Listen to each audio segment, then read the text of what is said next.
Coming up, we've got Abel Delgado, the president of the Miami-Dade Democratic Hispanic Caucus. That is, if he doesn't get deported to El Salvador in the next 15 minutes. But first, more good news. Groups that help victims of crime, abuse, and violence just found out the Trump administration is pulling their funding.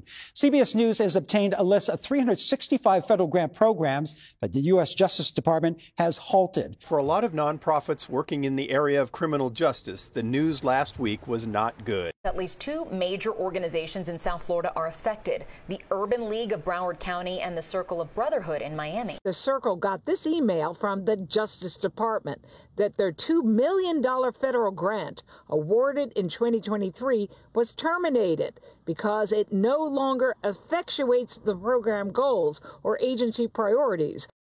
This is over 365 organizations nationwide. This is over $800 million in funding. These are organizations that provide assistance in gun crime prevention, anti-human trafficking, juvenile justice initiatives.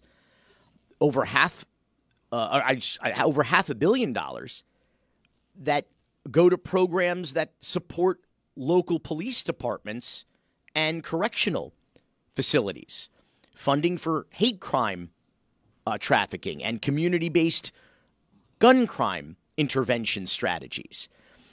And let me be clear, this is work that the government doesn't do. So this isn't extra, like icing on the cake and you still got the cake. No, this is the work that is being done in communities that are not underserved, but are unserved.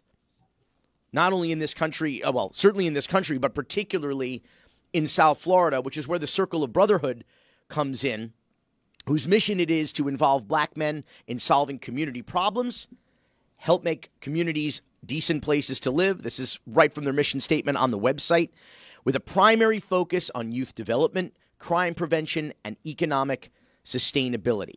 Let me be clear. I don't know about these other 364 plus organizations elsewhere in the country. I know that Circle of Brotherhood does work that nobody else does in Miami. Not our government, not our politicians. It is singular. It is unique. It is not important. It is essential. It is indispensable. And I can tell you that without organizations like it, people will die. Brother Lyle Muhammad is executive director of this organization, Circle of Brotherhood, founded in Miami in 2012. Brother Lyle, you heard the Attorney General of the United States, Florida woman Pam Bondi, saying that these organizations, that your organization, your mission, the money for which you have been granted asked by the federal government to do it, granted by the federal government to do it, that your programs do not align with the administration's priorities.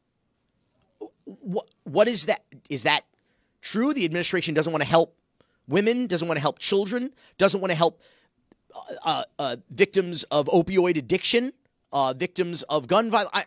What is it that you're doing, Brother Lyle, that does not align with the priorities of this administration? Well, I think that direct question, and thank you all so much for bringing light on this situation, really is a question that they need to be asked, that they haven't answered.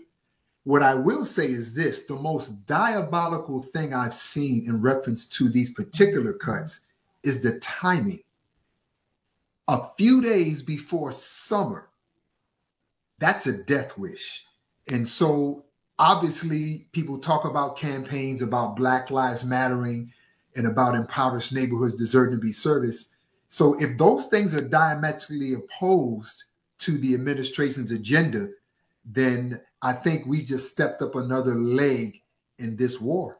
Well, Brother Lyle, it just seems to me that this administration is looking at their DEI, the anti-DEI initiative. I just think that because you're serving a community of color, that they don't want you to help them. Do you agree? Well, the writing on the wall says that. And so that's why, one of our approaches is, of course, we're not taking this lying down, but we're also not going to be spending a lot of time, to be quite honest, convincing those who are diametrically opposed to the work that we do, trying to prove its value. it's time for those who understand and believe this work to stop taking these kind of slap in the faces for granted. Here's the thing, Roy, because it doesn't just affect, urban community, inner city communities, however you want to kind of shorthand the racism of this policy. You're talking about organizations and programs that help with violence against women, that help, as I said, with opioid addiction and overdoses, with the availability of Narconon, and some of these organizations, like I said, are law enforcement organizations, are organizations that provide assistance to correctional officers who are way overworked and overstressed and underpaid. They provide assistance to local police departments. So this is just like, it doesn't make any sense when you consider what the administration claims its priorities are, right? We're pro-police. We're pro-law enforcement. We're fighting the opioid epidemic. We're trying to help the victims of crime, right? But this doesn't just affect you, Brother Lyle. Is that correct? Like, what are you hearing and what do you know about some of the other organizations locally, statewide, nationwide that are being affected by this? Great question. First of all, there is a lot of national organizing going on now because of this. Some institutions have already had to lay off their entire workforces, some as many as 60 individuals. I mean, you take a picture of 60 well-placed individuals who are doing violence intervention and prevention work, and you remove them, you immediately are causing a gap. Other organizations that even provide technical assistance have been forced to stop their programming. And a lot of this work to our young people too, who sometimes are suicidal. So their mental health counselors and the people that they support as credible messengers, some of them have immediately been taken out of the picture. So this is really having an implosion effect across America. What about how sudden this was? This wasn't like, hey, because when you get a grant and the federal government says, you're good, you've got $2 million coming over the next X number of years, you ramp shit up.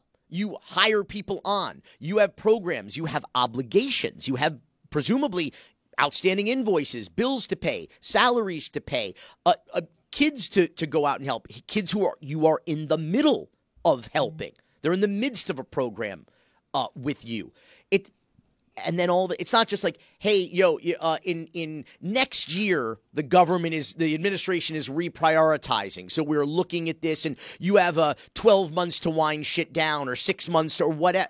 They just yanked Just show you exactly how that went down. We literally received an email last Tuesday on the 22nd at 5:35 p.m. that notified of the termination. Literally, the faucet was cut off. We couldn't even go and get reimbursed for monies and programs that have already been spent. Literally, they sent it after business hours. Now, mind you, most organizations like ours, they begin their payroll drawdown processes on the Wednesday. So this was direct and this was intentional. People think I'm hyperbolic. I'm a bit of a Chicken Little. The sky's falling. The sky's falling. When I said at the top, well, it is. When I said this, well, it's not paranoia if they're really after you, Roy. Okay, it's not chicken. You're not Chicken Little if the sky's really falling, Brother Lyle. When I said at the top of this segment, people will die. I want you to explain to everyone what it means when that faucet turned off. What stopped? Who was immediately affected, and what will be the short or long-term impact of that? Excellent, man. I tell you, the first thing that had to come to my mind is, am I going to be able to make payroll this week? And then the second thing that came to my mind is, how many people are we going to have to lay off? And then the visualization started coming to my mind, like our peacemakers who stopped a young person on the street from cutting himself with a razor after school, like our peacemakers that do boots on the ground, literally help people put guns away and stop gunplay.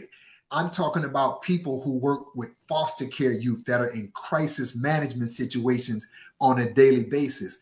I'm talking about people who are coming home from prison and need reentry support. All of that stops. So the bottom line is, when funding goes down for gun violence, then death and homicides increases. And we have been responsible for the largest decrease in gun violence in the history of Miami-Dade and Miami-Dade County. We can prove that. A lot of folks these days don't really seem to take shit seriously or understand the impact of something until it happens to them. And so I want to let people understand this is why we have public schools. This is why we care about public health. This is why we have social services. When, this isn't, we don't have communities with walls or fences around them. These are our communities. Everybody's child is all of our responsibility to some extent when you have the richest country in the history of the planet Earth. We do things for each other and we do things for communities because it makes everybody safer and smarter and healthier. And that makes shit safer and smarter and healthier for you and for everybody and everybody's children. So let me be clear. When people are desperate, when people are broke, when people do not have access to these types of interventions and social services, this isn't just a matter of violence and crime and drugs increasing in these, underserved or urban communities where places people can other that. They can go like, well, that doesn't affect me in Aventura or me in Bel Air or me in Boca Raton. Well, what I'm saying is that desperate times call for desperate measures. That's when shit goes down everywhere, and crime goes up everywhere. Like you can't just contain this. So I want to understand what is the impact that this is going to have on Miami-Dade, on the state of Florida, on the United States at large. See, I can tell you off rip, while we as an organization are ready because of the immediate termination, have suffered a more than $600,000 loss, Miami-Dade is about to lose millions of dollars of national organizations that were also cut, pouring money into our work to expand it from one end of the county to another. Another thing that's critical for us is another slap in the face. We remember the term essential workers during COVID. Would they lay off doctors and nurses right in the middle of a COVID crisis? So you're telling me that our employees are not essential workers? So for us, this is a line being drawn in the sand. So when I say a line being drawn in the sand, you're going to see no more business as usual. We're not going to reveal everything that you're going to see taking place, but this is going to cause a massive call of our people to wake up until that violence or that economic situation hits their doorstep, like you said. This is serious, and it's taking place not just here, but across the country and all at the same time. Dangerous. The Attorney General had tweeted about this being wasteful spending, including a $2 million grant to fund, quote, national listening sessions of individuals with lived experience, end quote. That $2 million grant trained prosecutors to investigate child abuse in juvenile detention facilities, youth correctional facilities, or group homes. Those listening sessions that maybe sounded frivolous because they're called listening sessions, that actually allowed government workers, prosecutors, to hear directly from youth abuse victims. This is not a priority of the United States government. So my question is, when something like that stops happening, Brother Lau, when the work you do stops happening, because Pam Bondia said, well, we're nothing's going to stop. So victims will still of violence and sexual assault, they'll still get assistance. Nothing will skip a beat here. How is that possible? Who does this work if not for Circle of Brotherhood or these other 364 organizations? Nobody stands in this particular gap. Nobody. And so it's going to be interesting to see as well how our local politicians respond to this as well. Yeah. Because, again, nobody stands in the gap. And so when these homicide rates, these suicide rates, when these fights in schools and neighborhoods, when this stuff, look, we talk about surviving from riots in the past, surviving from pandemics in the past. This actually is inducing a pandemic.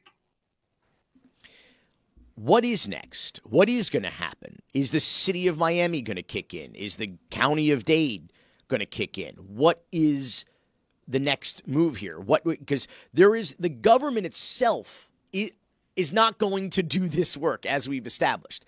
It relies upon nonprofits and organizations like Circle of Brotherhood to do this work. So what's next? How do you feel that you've got an immediate deficit of what you said, $600,000? I mean, I know people could go to circleofbrotherhoodmiami.org and donate, I'm sure. But, I mean, it's going to be a lot quickly. So what happens now? Well, I know for us, just so you know, the first thing that has to happen is some mass awareness and organization, which is why forums like this are so important. So on May 7th, it's going to be a national day of action for all the 365 organizations that were affected by this. Some are going to be traveling to Washington, D.C. We'll be holding our massive rally right here at our headquarters. And there's also going to be a call to action. I can't reveal what that call to action is going to be right now. But when I said no more business as usual, after we make that call of action on this coming Wednesday, May the 7th, people are going to know it's no more business as usual. And I'll be honest, we're not looking for local government to do anything because, to be quite honest, gun violence in Dade County has been nothing but a political football anyway, where people give lip service instead of financial service to it. But I will tell you this, everyone who says that they support this work, they're going to be called to the carpet to have to come and support it. And we're not just talking about verbal support anymore. It's time for us to help finance and fund our own missions too. Oh shit. On that note, I think we should leave it right there, because that is a real suspenseful, that's a cliffhanger right there. That is a to be continued. Brother Lyle Muhammad, Executive Director, Circle of Brotherhood, Miami.org. Please go check him out. Please go support them. And Brother Lyle, we're going to have you back. We're going to have to do the call to action episode. Exactly, which will make for a very interesting interview. And I can't tell you why just yet, but that'll be a very interesting interview. In the immortal words of Bart Scott, can't wait. Can't wait. I wish we had that cart, Roy. We don't have that cart. Can't wait.